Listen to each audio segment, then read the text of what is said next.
We good? Okay. It's recording? It's recording. All right, let's For go. real. Well, I'm going to quote some lines from Beowulf, and the lines that I'm going to quote are the last lines in the book, and this is after Beowulf has been killed and after he's defeated the dragon. So here we go. Then bold in battle, the sons of chieftains, all 12 together, rode around the barrow, expressing their grief and lamenting the Lord. With words wrought in song, a dirge for the dead, they sang of his valor and his deeds of great strength, with all their power, praising the hero, as it is fitting, for man with his words to praise his friendly Lord. Share the love from his heart when the Lord must go, passing beyond the bounds of his body. Thus the people of the Yates gave way to grief, the king's hearth companions mourning his fall. They said that he was, among all the world's kings, the mildest of men, the most kind and giving, the most gentle of men, and the most eager for fame. The theme in these quotes are really mortality, and you can see it because Beowulf has died, and they are celebrating his life and honoring his death, and they're singing for him, and they're having like a big party for him. And the reason they are burning him is because they believed that if any portion of you was left on the earth, you could go to Asgard and be with the gods.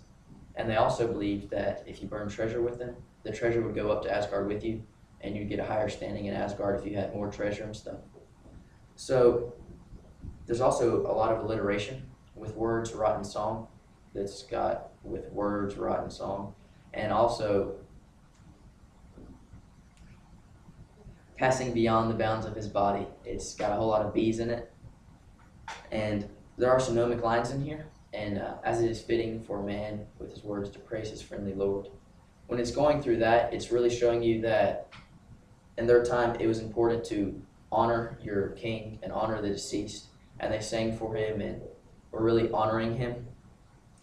There are caesuras shown throughout, and that's like a slight pause in between a line, and there's just commas and little breaks in between practically all the lines.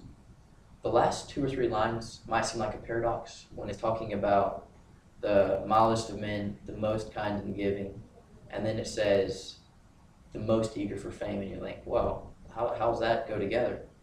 And he was supposed to be kind to his own people and kind to everybody he rules, and he was, and all of his people loved him. But when situations came up that he needed to be harsh and he needed to deal with it, he did. He killed Grendel, he killed Grendel's mother, and he also killed a dragon. So you got to see the warrior side of him in that way, but you also got to see the kind, loving aspect of him and the way he led his people. Man, the first 2 were better than that one.